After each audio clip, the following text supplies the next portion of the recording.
What's up guys, and welcome back to another episode of the Realistic Career Mode. It's the season finale, it's episode number 15, and there's nothing to play for. Yep, anticlimactic, 2 games to go, and after a poor run of form, just 2 wins in our last 6 games. As we know now, no chance of finishing in that 7th and final European spot, but to be honest, we weren't expected to do that, man. Like, no one would have said pre-season, you gotta finish in the top 7. That was never our objective. It was just to finish comfortably in mid-table. And we're going to do that. Yep, 2 games to go. Liverpool at home, our final one at St Mary's, and then Leicester away at the King Power. The highest we can finish is 8th. And if you would have been given, we'd offered me 8th place at the start of the season, I would have bitten your hand off. Yeah, it's not European football, but it's a top 10 finish and only 1 place outside of a European spot. I'll take that every day of the week. If we're going to do that though, we need back-to-back wins. And starting off with Liverpool chasing the title, that's going to be tough. 13 minutes in, Sadio Mane gets into double digits and opens the scoring. Would he celebrate against his former team?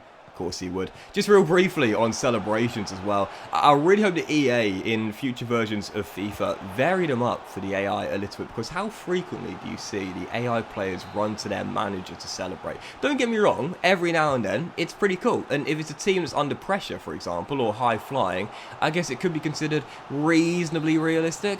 But it does happen a bit too frequently for my liking. You know, it just breaks away from the immersion a little bit. And I've never once seen a player show respect against a former team either. I've never seen it happen. Mane here, away on the South Coast. I'm not saying it should happen. I'm not saying it's the sort of thing that has to always happen. But it would be nice if every now and then, you know, you see an AI player score against you. It's a former team and he decides to show respect. Never seen it happen before. It would be cool if that was introduced into the game at some point.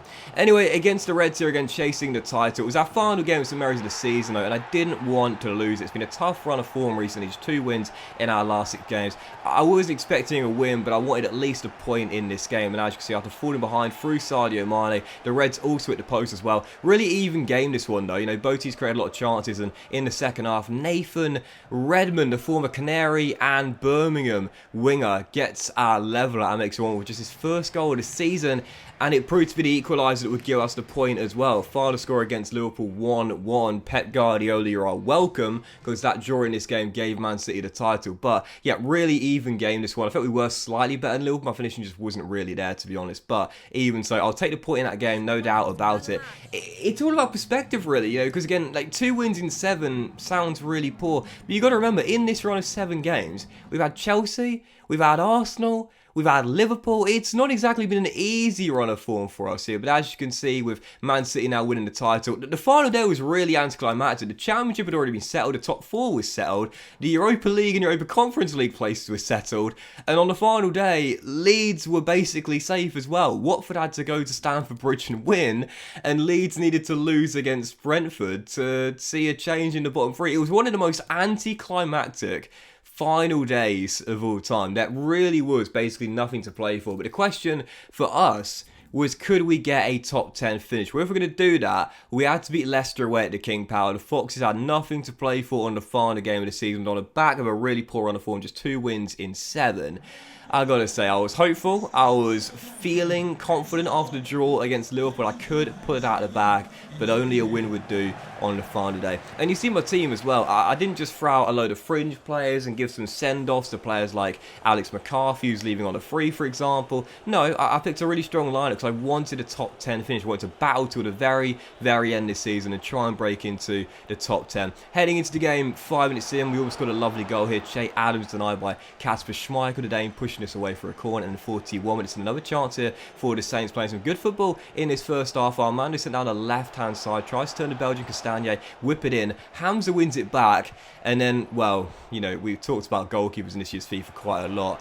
Their distribution at times is just like me playing junior football. I could barely kick, that's why I played in goal. I mean, seriously, Kasper Schmeichel with a rare mistake. And, you know, I've mentioned this a few times now. I think it's a good thing that goalkeepers do make mistakes in this year's FIFA, because they're human, they're not robots. They will make errors from time to time, just like in real football. It's realistic. Goalkeepers should make errors every now and then, but I do think the distribution is at times horrendously poor. I mean, especially at this top level of competition. If you're playing in League 2, you can't expect too many goalkeepers to be sweeper keepers like Ederson, but even so, at the top level, how often do you see it? I see it happen like at least once a game. A goalkeeper with a really poor kick or throw out. It's a bit too poor at times, and I do feel as though EA need to look into that for next season. I'm not saying they shouldn't misplace passes. I'm not saying they shouldn't misplace throws ever. Like I mentioned a moment ago there, goalkeepers are human. They're going to make mistakes. It's part of real football. It should be in the game. But the rate is, and I think that's the key as well. It's all about the rate of occurrences, you know. Because in the last episode, after we conceded those 2 late goals against Brighton, I talked about late goals in FIFA nowadays, how they're so common. 9 minutes to go in the game. Case in point, right on cue, Jamie Vardy fires in a leveller in what was eventually a 1-1 draw in the game. But it's all about the rate of consistency and how frequent it happens, I should say. Late goals are part of the game, obviously. Goalkeeping mistakes are part of the game, but it's all about getting the right amount of frequency. At times, there's just a few too many happening. But even so, we drew the game 1-1 away to King Power. In the grand scheme of things, it's not a terrible end to the season there. A draw at home to Liverpool and then a draw away to King Power. 2 reasonably decent results, but it is still quite frustrating how, I've got to be honest here, I kind of just choked it away towards the end of the season. Yes, we were outsiders anyway, but even so, Man City champions by 4 points, United, Spurs and Liverpool into the top 4, Chelsea 5th, Arsenal 6th, Aston Villa do hold on to that Europa Conference League spot, and after 2 wins in 8, well, when you talk about an consistent season, if that makes sense, this is it right on cue. 38 games, 12 wins, 13 draws, 13 defeats, 44 goals scored, 46 goals against, 49 points. It literally could not have been a more consistently inconsistent season for the Saints. But you have to say, very realistic indeed. 12th place finish in the first season as Heung-min Son won the Golden Boot this year, as Harry Kane won the assist title as well. I got to say, for season 1, it was a really realistic first campaign at St Mary's. And yeah, I would have loved to have broken into the top 7 in the first season. And I don't think that's beyond the realms of possibility for Southampton to do that, as Sam Johnston won the Golden Glove, but really he shouldn't have done so. Alisson played too few games than Johnston, so I guess we'll say Alisson won it, even though some reason Sam was number 1 in the charts. But I do think as though whilst it's not beyond the realms of possibility for the Saints to break into the top 7, a 12th place finish is a bit more realistic, as Salisu and Ward-Prowse made the team of the season. Go on, boys. I'm expecting bids for Salisu in the summer, no doubt about it. But yeah, I think 12th place in the first season, that's fair. That's average. That's exactly what I was expecting, and that's exactly what happened. 12 wins, 13 draws, 13 defeats. It's what I was expecting, and the goals scored and the goals conceded around the same as well. Yeah, that's pretty much exactly what I was expecting in season 1. Manchester United won the Carabao Cup in a Manchester derby final. Manchester City beat Ipswich Town. Go on the tractor boys, going all the way to the final, but Pep Guardiola's side brushed them aside reasonably comfortably. Roma beat the Spanish side Elche in the Europa Conference League final, and in the Europa League as well, Atalanta, who seem to do so well in European competitions in career mode nowadays, won the Europa League final. And as the Champions League, Xavi's Barcelona went all the way to the final, only to be beaten by Robert Lewandowski and his Bayern Munich team. So yeah, Bayern Champions League winners in the first season, Atalanta winning the Europa League as well.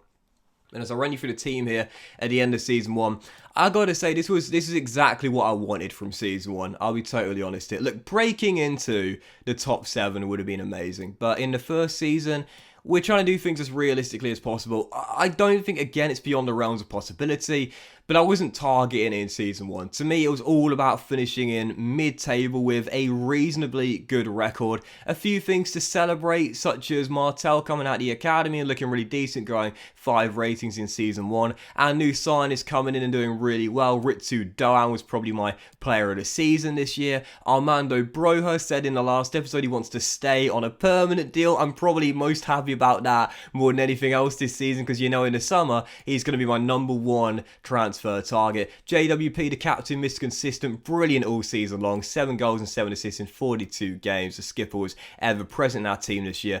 Yeah, you got to say for season 1, it was fine. And Ritsu, by the way, 10 in 41 for Ritsu, and a few assists to go alongside as well. Up 5 ratings to 82 overall. God, I don't think he's going to be here next season. I'm just going to be honest, I don't think he's going to be here next season. If a big club puts a bid in, and I am expecting a few of them, I'm going to let him go. I'm going to let him go on a permanent deal. It would not be fair to keep him here. And again, for realism's sake as well, come on, man. If a big side puts a bid in, more than likely he's going to go. So yeah, I think Ritzy will probably go, but Armando, he's my number one target for the summer transfer to bring back. I'm already thinking about season 2, what I'm planning to do. We're losing McCarthy on a free transfer. I plan to sell Oriol Romeu and possibly Nathan Redmond as well. I definitely will be looking for a new central midfielder and a new backup goalkeeper as well, and possibly we'll need to replace Ritsu, but my number one target will be Armando Broja. For season 1, a 12th place finish, mid-table